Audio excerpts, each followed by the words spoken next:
Good morning. It's Father Tom, of course, here in my office again. Father Nikolai and I are here every morning. Gina is here all through the week. And wanted to get back to you about just a variety of things and kind of some, I hope, some support and some spiritual input that might help you for a while.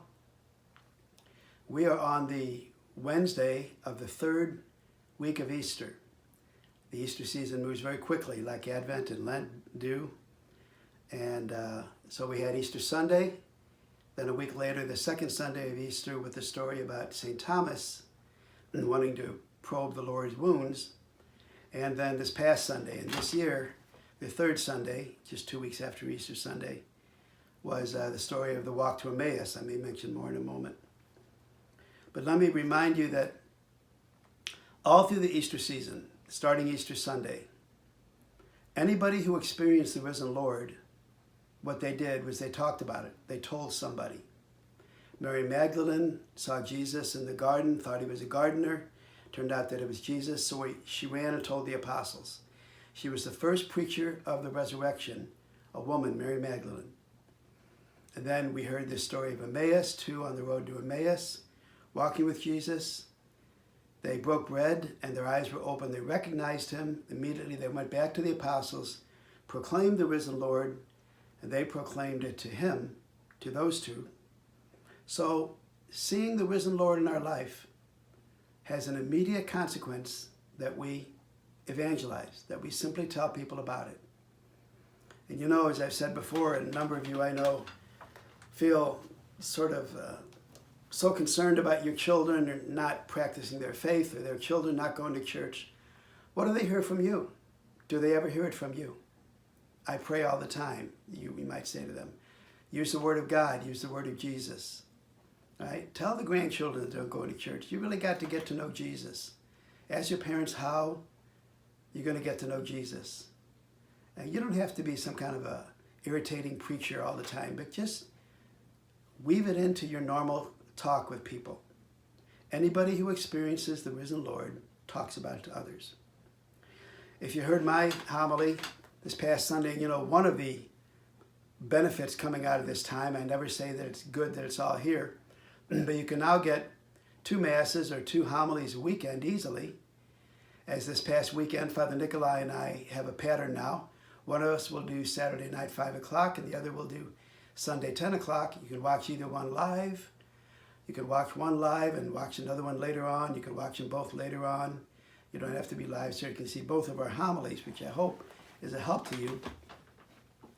And I opened up by talking about our First Communion class, and I really feel sorry for them. I want you to pray for them with some good empathy, because these darling little kids, like others, have been waiting for several years to have their First Communion in their nice dresses and a tie. Go and make their First Communion, let Grandma and Grandpa be there and take pictures with me and Father Nikolai, and nice party afterwards, and that all was ended, of course. They're doing something now where they're taking some pictures of them in their dresses or their suits, but nothing's going to, of course, take the place of it. We still don't know down the line when that will happen. But think about it. I think there's about 12 or 14 in our own full-time school that we're preparing for communion. There's other kids, too. About 12 or 14 of them were making First Communion. And a couple of PSR kids, and one, little Joanne, hello. Joanne I knew since she was born. Comes to church every week with her mom and her grandma, and she's calling all the time about when will First Communion be. So say a little prayer for them. Now I'm going to go over again what is on our flock note that you got earlier in the week. Because of the question, we all want to know when we can go back to church, and then the governor says he's opening the state starting Monday, I think it is, and that businesses and churches can be open. But keep really informed and listen to all the news articles on TV and read everything you can about it, because it always says in there, the governor says, localities can be stricter than what the governor will open up. And it's all based on the number of infections. Now the president and his task force have said, in order to open up, an area must have 14 days of lessening infections. Usually that means lessening hospitalizations. Many parts of our state have that. they've had 35% less infections, Kansas City area. Other outlying areas, 67% less infections than the time before. St. Louis City and County together have 8% more infections. So Dr. Garza, nationally with the president and his task force, we have Dr. Fauci and Dr. Birx. I really like to keep informed on what they say. Locally, we're very fortunate. Our 4 major hospital groups, Mercy, SSM, St. Luke's, and Barnes, have a joint task force. It's a wonderful thing to advise us in our immediate area here, not the whole state of Missouri. And Dr. Garza has said that hospitalizations and infections are not going down right now. He thinks it's fairly soon, but it would have to go down for 2 weeks to meet the president's criteria. Dr. Garza, if you've seen him on TV, says keeping stay-at-home orders in St. Louis City and County is absolutely the right thing to do. We can look at this at authorities imposing their will, but who of us wants to back up and go through 6 weeks again of what we just did? Open up now, find people get sick, and a few more people die. We've had 1 burial here already of a man from the COVID thing. He hadn't been in our church for a long time, so wasn't any person who'd been frequenting around our church, but a former parishioner. Who wants to go through all that again? So Dr. Fauci said it's absolutely the right thing to do to keep stay-at-home in place for St. Louis City and County. The next few days, he predicts it'll start going down, then we'll have 2 more weeks, then we'll wait and hear. I think other people doing a good job are Sam Page, the county executive, and Lyda Crewson, the St. Louis mayor. And thank goodness they're speaking together. It's just wonderful that they're looking at their statistics and they're pretty much the same, city and county. And so they're making announcements together. After they say anything is when the Archbishop will. Even the people that are his staff call it the guy with the pointy hat. The man with the pointy hat is what tells us. Not even the president or his task force, not even Dr. Garza of the local task force. We open our churches when the Archbishop says to. And as you know, I have no authority right now to go over and do a Mass with a congregation. I would be in trouble because my authority to do Mass comes from the Archbishop, and he will let us know. So if you want to, follow the national task force, follow the regional task force, listen to Dr. Garza, but all you really need to do, listen for the Archbishop. He will tell us. You can ask us if you want to, but in the meantime, there's nothing we know. That's why I'm trying to tell you everything right now that we know. It's going to be 2 weeks or more till city and county even say when they're going to cautiously open up. And it'll be after that till the Archbishop does. And the news will report what the Archbishop says. They've done so before. I think you know it's not going to be the same. From what they say, not till the fall at least. That when we go back to church, we'll have to see that our numbers are limited within the church. We'll have to see that a family can be together, but then the next person or family is 6 feet away. Our deacons are already talking about taping off sections in church. So we don't know how we would make sure that the crowd is small enough. By what we have on a normal Sunday, I think we could pretty much be okay, but we'll see. We'll have to count heads and count spaces. So we don't know how that'll work out. Anyway, nothing till the Archbishop says so. He's waiting on the city and county. And it's not going to look the same or be as automatic. Because again, none of us want to back up and get more people sick or have deaths again. That's really all we know about that area. I always want to report to you on our parish health in terms of finances. We are again at about half to 2/3 in the last couple of Sundays of our finances. That's not going to meet our expenses. We did get government money to pay our staff so we don't have to let them go. And some of you have made extraordinary gifts, and I really appreciate that. The best thing any of us can do, myself included, is to keep your weekly offertory going. Now, if it takes 2 or 3 weeks at a time, that's fine. But be creative. Go on our website, click on there, and you can make your weekly offertory there, or do 2 and 3 Sundays. Keep several of your envelopes together and drop them through the mail slot here. If we just keep track, you are getting live streaming, partly because people have generously paid for that. but our church is providing that for the Sunday Masses.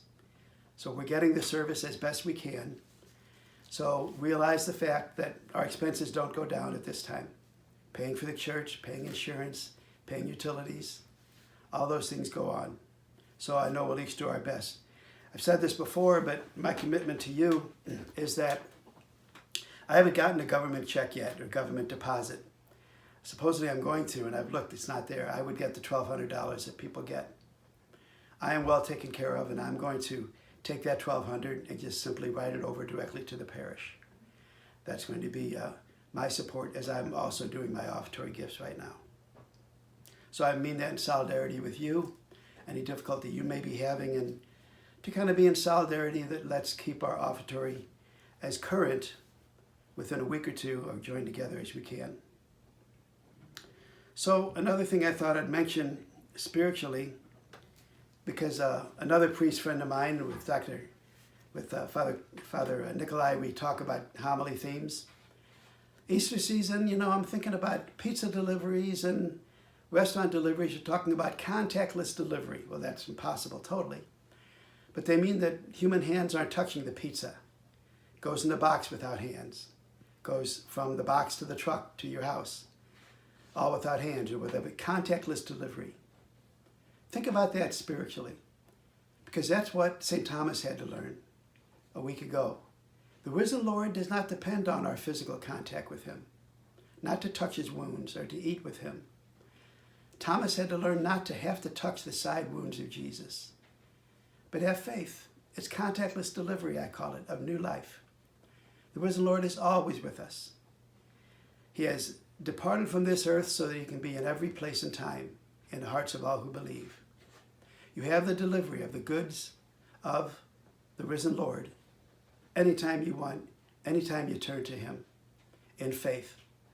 Blessed are they, he told Thomas. Blessed are they who have not seen or touched me and yet believe. And that includes us. The Good Shepherd Sunday is coming. I'm sorry that I'm going to miss that, as I'll explain in a moment. And there again, contactless delivery. The Lord's physical voice isn't here, but the voice of the church, the voice of the bishop, through us priests and deacons, the voice of any of us who talk about the risen Lord, the voice of the Good Shepherd is with us. Where is God? Well, are we listening? Are we tuning in?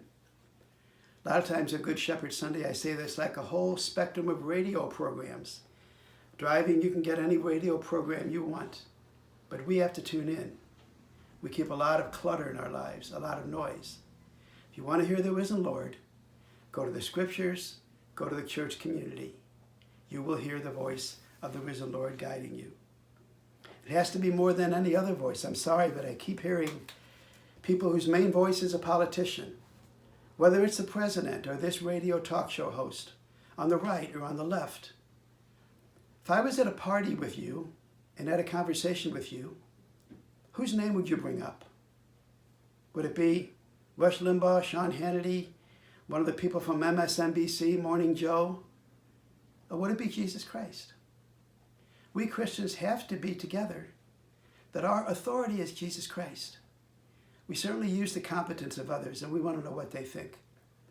But let no one dominate your thinking other than Jesus. And if you're afraid about that, open up the Bible, go to John chapter 20, the resurrection of the Lord with them.